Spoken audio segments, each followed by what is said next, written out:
90.4 FM पर एक बार फिर से आप सभी का स्वागत है फ्रेंड्स। और मेरे साथ अभी स्टूडियो में मौजूद है mister Atul. HR power house actually है क्या और ये किस वे में काम कर रहा है और वो डिटेल में हमें जरा बताएंगे आप कुछ? तो आपका बहुत अच्छा सवाल है ये। और एचआर पावर हाउस एक बहुत यूनिक सोशियोप्रेन्योरशिप वाला एक एफर्ट है। पहली बार हिंदुस्तान में इस तरीके से हुआ है। हम सारे नेचुरल रिसोर्सेज के बारे में, रिफाइनमेंट के बारे में सोचते हैं। भाई हम पेट्रोलियम को रिफ़ाइन कर लेंगे, तेल रिफ़ाइन कर देंगे, हम ये रिफ़ाइन कर दें, वो रिफ़ाइन कर दें, ग्रीन हाउस इफेक्ट है, ग्लोबल वार्मिंग हो रही है, ये हो रहा है, वो हो रहा है। लेकिन हम कभी भी जिस रिसोर्स ने मैनेज करना है इन सब रिसोर्सेज को, जो मास्टर रिसोर्स है, वो है ह्यूमन बीइंग। हम ह्यूमन बीइंग की रिफाइनमेंट के बारे में नहीं सोचते। और जितना हम हमारी तरफ आ जाए, हिमाचल, छोटे टाउन्स और इधर, वहाँ तो बिल्कुल ही नहीं सोचते। बाहर फिर भी थोड़ा सा, अगर आप डेवलप्ड कंट्रीज़ में चले जाएं, वहाँ पे बच्चे को बहुत ध्यान दिया जाता है कि उसके हेल्थ के बारे में, उसकी सोच के बारे में, वो किस तरीके से सोचता है, किस तरीके से उसका पैटर्न ऑफ थिंकिंग है। और हम मुझसे खुद बहुत लोग पूछते हैं जब मैं कभी विदेश का दौरा करता हूँ, हमारे यूएस में भी ऑफिस है कि नहीं, आपके इंडिया में एजुकेशन और वैल्यू सिस्टम बहुत अच्छा है, लेकिन अगर उन चीज़ों को हम थोड़ा सा, क्योंकि इम्प्रूव करने के लिए हमें ये भी देखना है कि अच्छे तो हम जहाँ हैं वो तो देखना ही है, लेकिन हम कहाँ पे और अच्छे हो सकते हैं। तो उस बच्चा जब वो यहाँ पे आया, उसकी मदर उसको दिखा रही थी कि देखो बेटा, काऊ है रोड के ऊपर, देखो एलिफेंट रोड के ऊपर घूम रहा है, इस तरीके से। और वो फिर हंस रहे थे आपस में। ये 7 साल का बच्चा, इसको जनरल नॉलेज के मामले में ज़ीरो था। उसको ये भी नहीं मालूम था कि उसको खुद का अमेरिका का वाइस प्रेसिडेंट नहीं पता था कि कौन सा वाइस प्रेसिडेंट है। हालांकि इंडिया में 5 साल के बच्चे को एक स्टेट मिनिस्टर तक को बताया जाता है कि उसका नाम क्या है, फाइनेंस मिनिस्टर का नाम क्या है, वो चीज़ें याद कराई जाती है। उसको इन चीज़ों की कोई नॉलेज नहीं थी। तो लेकिन इस सब्जेक्ट पे उसका जवाब अगर आप सुनेंगे तो मैं भी हैरान रह गया और वो लोग भी हैरान रह गए। उसने कहा, आप हंस क्यों रहे हो? Why are you laughing? They should be laughing at you, the cows and the elephants and the dogs which are on the road, because you took away their home. There were trees over here, there was a jungle over here, you cut the jungles, you destroyed their homes and you made your own homes. So it is their home, it is not your home. ये सोच जो है वो ये एक वहीं से आ सकती है जब छोटे बच्चे को ही पकड़ के उसकी सोच को मोल्ड करना शुरू किया जाए। इसको कहते हैं एक रिफाइनमेंट मैन पावर की। ज़रूरी नहीं है कि सिर्फ शिक्षा, जो कि जिसके बारे में हम थोड़ा बाद में ही बात करेंगे, कि कॉम्प्रिहेंसिव एजुकेशन जो है वो यही है कि पर्सनल भी कैसे, आप पर्सनली कैसे डेवलप हो रहे हैं। दूसरा ये आइडिया था कि नहीं, हमें एक इंडिया की मैन पावर को और स्ट्रॉन्ग और रिफाइन करना है, ना कि सिर्फ नॉलेज के बतौर, बल्कि इवन अवेकनिंग जिसको कहते हैं। दूसरा ये था। बाकी कुछ तजुर्बा मेरा इंडियन आर्मी में ऐसा रहा है कि हम इंडियन आर्मी ऑफिसर्स रिक्रूट करते थे, और जिन ऑफिसर्स को हमने रिक्रूट करते थे, अब ऐसे है कि जब कॉर्पोरेट में रिक्रूटमेंट होती है, अगर गलत रिक्रूटमेंट हो जाए तो क्या होता है, ज़्यादा से ज़्यादा आपको कुछ पैसे का लॉस हो जाएगा। लेकिन अगर आर्मी में गलत रिक्रूटमेंट आप कर लें ऑफिसर की, तो होता क्या है कि ऑफिसर, पहला गोली फायर हुई और ऑफिसर मान लीजिए भाग गया, मिसाल के तौर पे, क्योंकि आपने एक रिक्रूटमेंट गलत कर ली किसी ऑफिसर की। तो वहाँ पर बहुत बड़ा रिस्क है। आप पैसा तो बड़ी दूर की बात है, आप जिंदगियाँ लूज करते हैं। अगर उस ऑफिसर ने गलत डिसीजन ले लिया तो you are not losing money, you are losing lives, and not 10 lives, 20 lives, you lose 60 lives.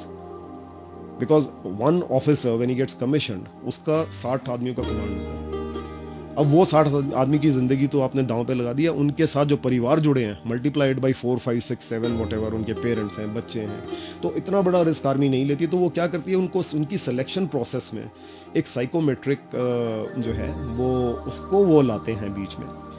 और साइकोमेट्रिक्स कुछ नहीं होता है, वो सिर्फ क्या है कि एक तो एकेडमिक क्वालिफिकेशन होगी किसी चीज़ के लिए। उसके लिए जैसे मान लीजिए आर्मी की ही मिसाल है, आपने एनडीए का पेपर पास किया, कंबाइंड डिफेंस सर्विसेज का पेपर पास किया, उसके बाद आप इंटरव्यू के लिए एलिजिबल हो गए। लेकिन जब आपने पेपर पास किया, वो ज़रूरी नहीं कि आपके जो ट्रेट्स हैं, कि आप जो आर्मी हर जॉब के लिए ना कि सिर्फ एक एकेडमिक क्वालिफिकेशन ज़रूरी होती है, उसके लिए कुछ ट्रेट्स भी ज़रूरी होते हैं। एजुकेशन, एक कंप्लीट आपका आर्मी का एग्जांपल लेते हुए कोई कावर्ड से कावर्ड इंसान वो भी पेपर तो क्लियर कर जाएगा, लेकिन जब गोली फायर होगी तो भागेगा वो सबसे पहले। वो चीज़ कैसे पता करें? वो ट्रेट उसके पता करने पड़ते हैं कि इसका ट्रेट कहीं कावर्डली तो नहीं है, ये बोल्ड है, ये डिसीजन प्रेशर में डिसीजन लेने के कैपेबल है। यहाँ से सारी चीज़ जो है वो साइकोमेट्रिक पे घूम के आ जाती है। और एक trait theory HR power house ने इसको सब्सक्राइब किया कि ट्रेट थ्योरी होती है।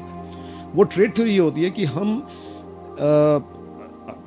आदमी दो चीज़ें इनहेरिट करता है, जो इंसान है वो दो चीज़ें इनहेरिट करता है। एक तो वो जेनेटिकली, जैसे कोई टॉल है, कोई फैट है, किसी की आइज़ ब्लू है, या किसी का कलर फेयर है, या किसी का डार्क है, किसी के बाल कर्ली हैं, किसी के स्ट्रेट हैं, ये आपका एक जेनेटिक पास डाउन है और आप इसमें कंट्रोल नहीं कर सकते इस चीज़ को। लेकिन दूसरा जो पहलू है आदमी का वो ये है कि वो किस तरीके से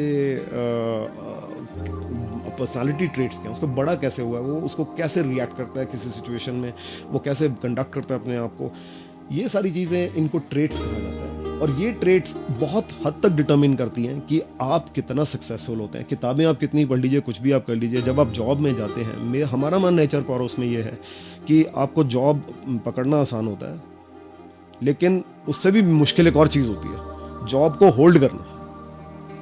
और उससे भी मुश्किल एक और चीज़ होती है, उस जॉब को होल्ड करके उसमें ग्रो करना। अब आप जॉब तो पकड़ लेंगे, अपने कागज के टुकड़े जो आपके एकेडमिक क्वालिफिकेशन आपको मिली है उसके आप जॉब पकड़ लेंगे। चार्टर्ड अकाउंटेंट का आपने डिग्री ले लिया, आप उसमें अकाउंटेंट तो बन जाएंगे, लेकिन उसमें सक्सेसफुल, उस जॉब को पकड़ के कितना रखेंगे, उसमें सक्सेसफुल, ये आपके ट्रेड्स के ऊपर डिपेंड करता है। और ये ट्रेड्स अगर आपको अपने बारे में नहीं पता है तो आप आगे कुछ करने के इतना सक्षम नहीं होते हैं।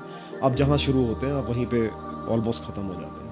और बड़े अफसोस के साथ कहना पड़ता है कि मेरे नोटिस में ये है कि जो 25-26 साल में बच्चा जहाँ तक पहुँच गया, उसके बाद फिर वो 50, 55, 60 साल तक वो वहीं घूमते रहता है आसपास ही, कहीं ग्रोथ नहीं, कहीं कुछ और नहीं। ये सिर्फ lack of knowledge of his own trades.